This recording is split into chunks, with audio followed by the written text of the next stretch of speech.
Hey everyone, welcome back to the Believe, Be Real, Be Bold podcast. I'm Dave Glazer in Denver, Colorado, wanting to address a lot of questions that I've gotten from our community about how to date now that there's a second, more strict lockdown here in Colorado and anywhere else in the world that you're tuning in from.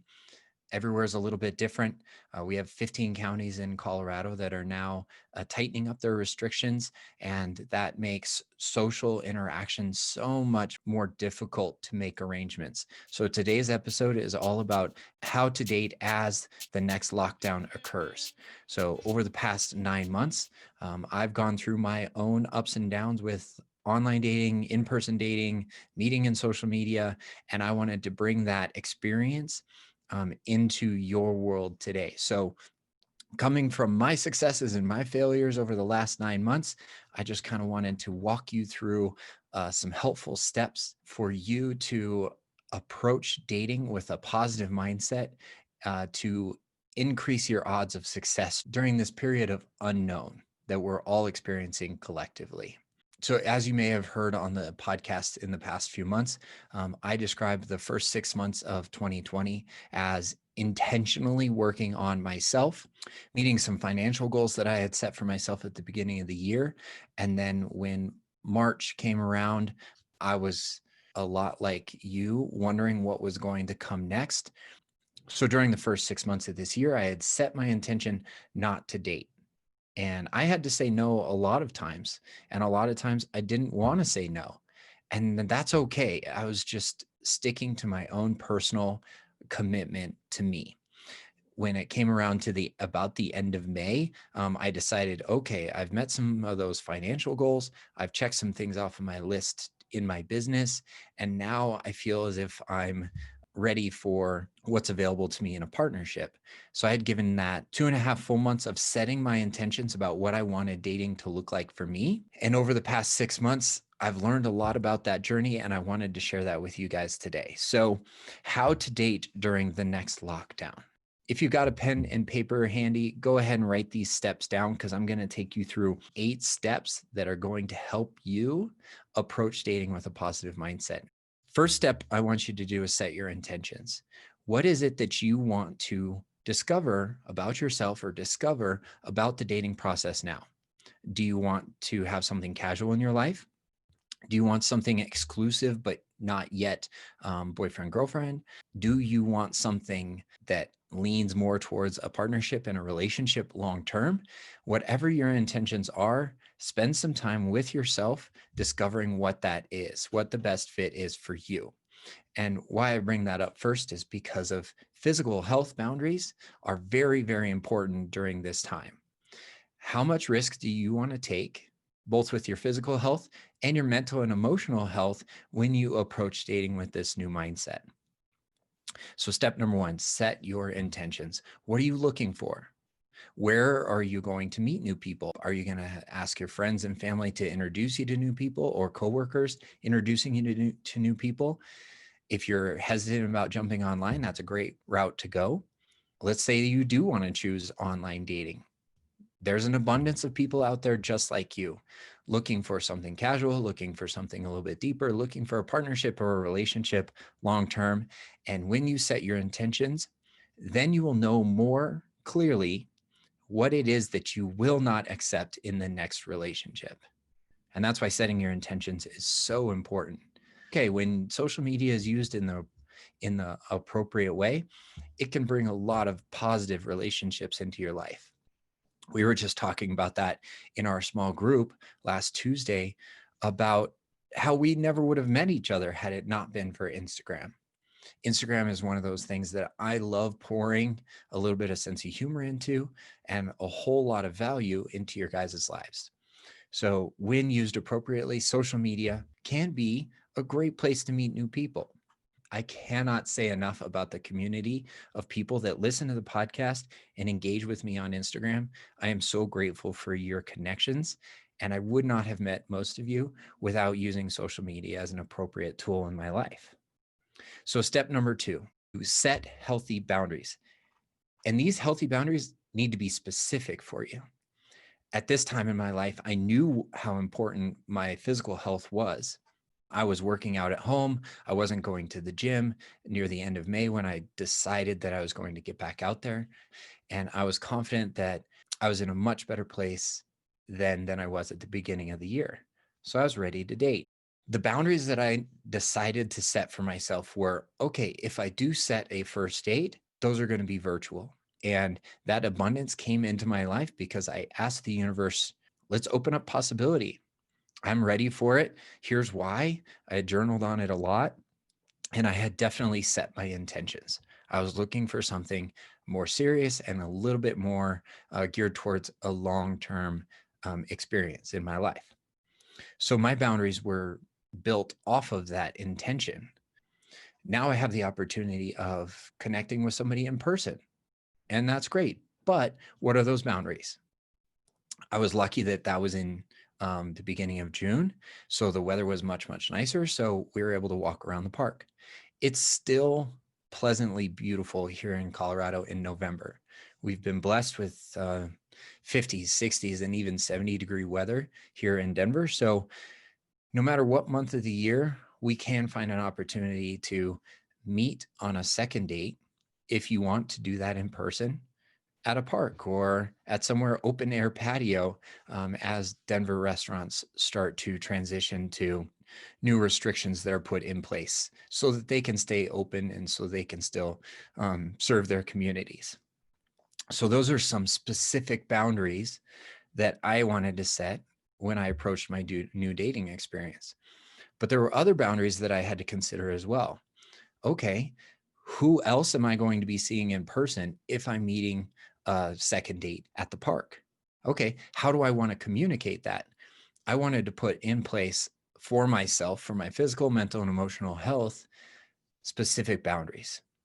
So before I set those second dates or third dates in May, June, July, etc., I actually asked my potential date about their boundaries.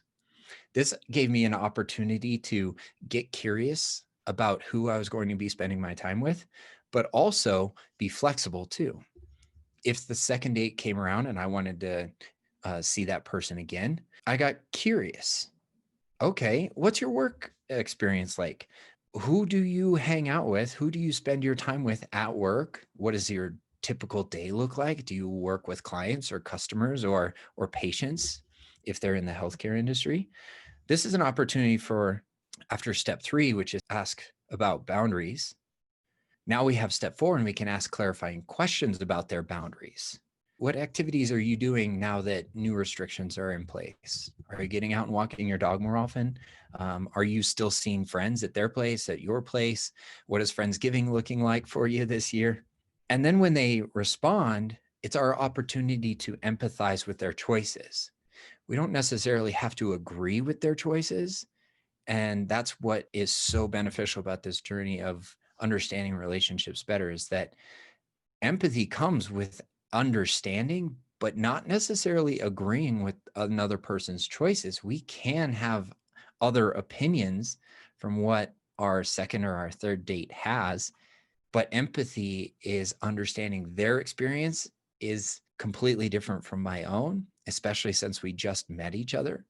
And that's where empathizing with their choices, what they're doing at work, with their activities and with their friends and family during this holiday season can help deepen the connection for you and a potential partner. When we do hear about their experience and their choices, we want to empathize with them, but we also don't want to excuse their behavior and make rationalizations and justify it. If it does not fit with our specific and healthy boundaries for us, then it can quite easily be a no. No, but thank you for asking. I don't want to go out on a third date. And you can leave it at that. No is a complete sentence, and we do not need to explain ourselves. If asked for an explanation, absolutely go a little bit deeper.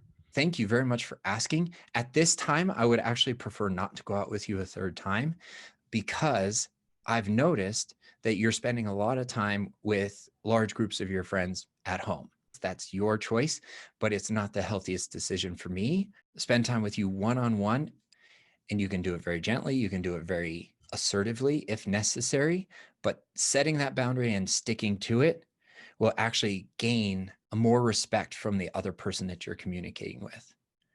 If you're having a hard time setting that boundary, give it a shot and let me know how that goes for you guys. Hopefully, if you are interested in seeing them again, they will empathize with your choice.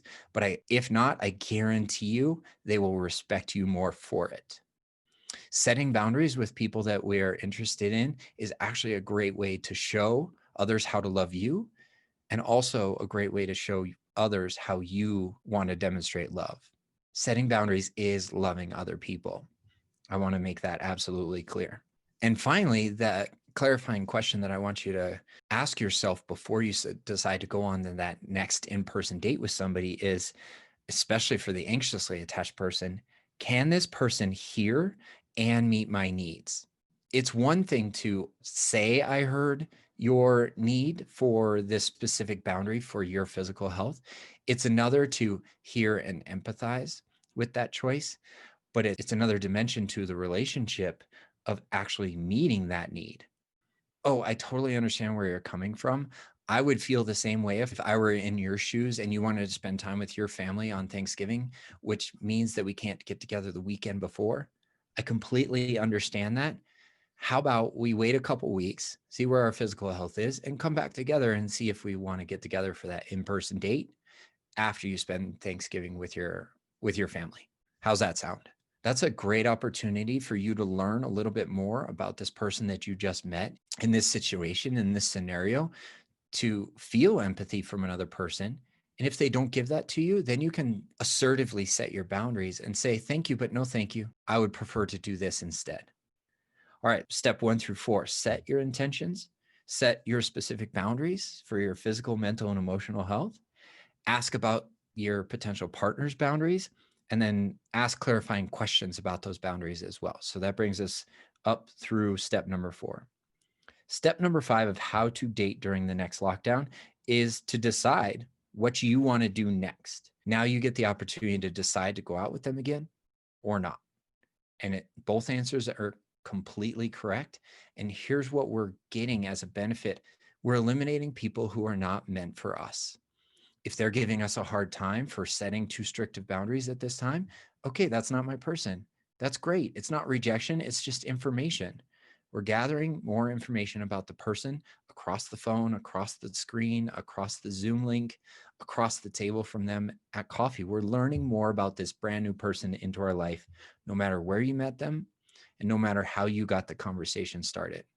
After you've decided whether or not you want to go out with them again, now I want you to prepare for someone else to have different viewpoints of your own. Okay, I've made the decision to see this person again. Maybe they've made a different decision. And I want you to prepare yourself through managing your own expectations that maybe this person has their own set of boundaries, gives you an opportunity to empathize with somebody else and show compassion and grace and patience at this time. But when you prepare for somebody else to have different viewpoints than yourself, you're already setting yourself up for good, healthy communication and empathy for another person, which are great foundational principles for the relationship that you're looking for, whether that's casual, whether that's dating exclusively with potential, or whether that's dating with a long-term approach in mind. By managing our own expectations before we hear their decision about a second or third date helps us accept their decision in the proper mindset of like, okay, if it's not the right fit for you, that's great. That's not rejection. That's just information. It's an opportunity for me to redirect because maybe I've had 3 or 4 other Zoom dates and I was hoping to go out with this person a second time. But in actuality, because we had different viewpoints and because I could hear where they were coming from, I'm actually going to make a different choice and go out with option B a second time because we're more aligned with how we want to connect, how we want to get there, how we want to communicate between dates, and so much more that goes into choosing a healthy partner than just simply getting the one that we wanted. When you prepare yourself for somebody else to have different viewpoints than you, it gives you an opportunity to set more healthy boundaries if necessary. If you went out with somebody once or twice, the first one is Zoom and the second one is a park date, and your viewpoint is that another park date would be the best choice for you, and their viewpoint is like, hey, I actually want you to come over to my house on Friday night for Netflix and chill. Well, this is another opportunity to set a boundary if that's not what you want. Even if you want to see that person again and you want to get to know them a little bit better and you want to spend quality time with them, that's great, but only to the point of your specific boundaries. And again, I want to remind you guys that it's a way to show other people love.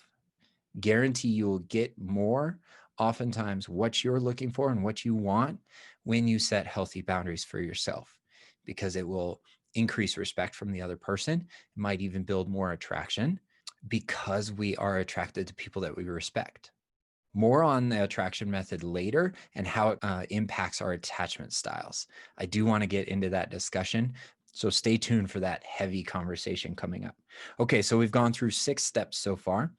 Set intentions, set your specific boundaries, ask them about their boundaries, ask clarifying questions, and then decide your next step and prepare for someone else to have different viewpoints than your own.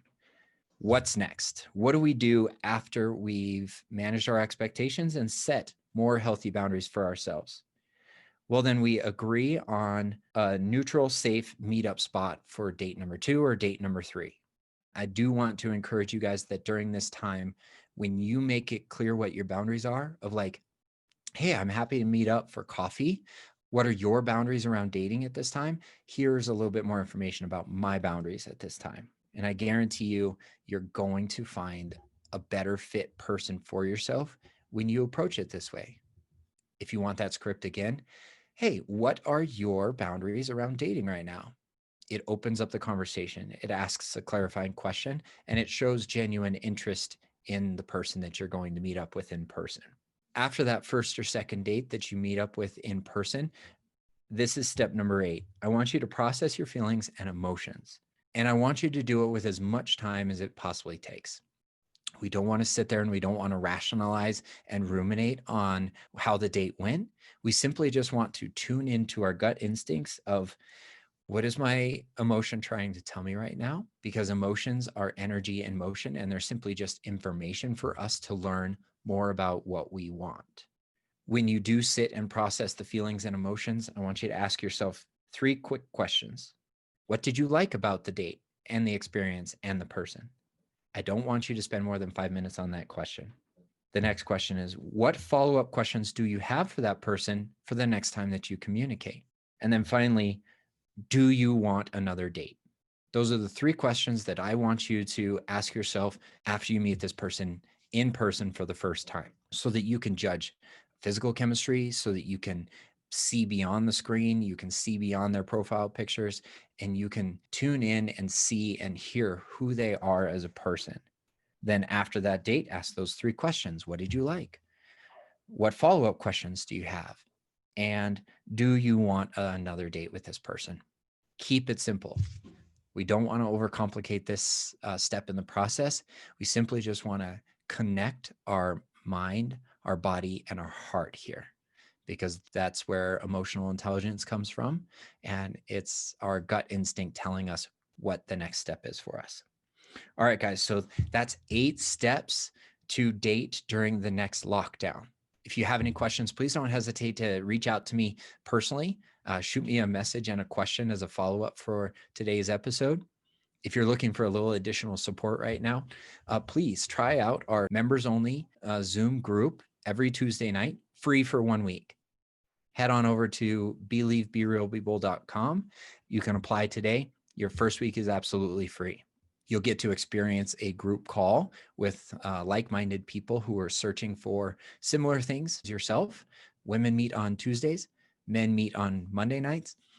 You will also get access to 2 lessons per week, which will help you call in and manifest your ideal relationship and partner. And you will receive a support group to help you navigate that during lockdown, so that you know that you're not going through it alone. So again, reach out if you want to try the group for free. And finally, stay tuned for next week, because we are going to take this conversation to the next step. What do you do if you want to become exclusive with a person you've gone out with a few times during the next lockdown? So stay tuned, guys. Until next week, this is Dave Glazer in Denver, Colorado. Talk to you soon. Don't worry about the rumors you hear. Stop listening to the little bird.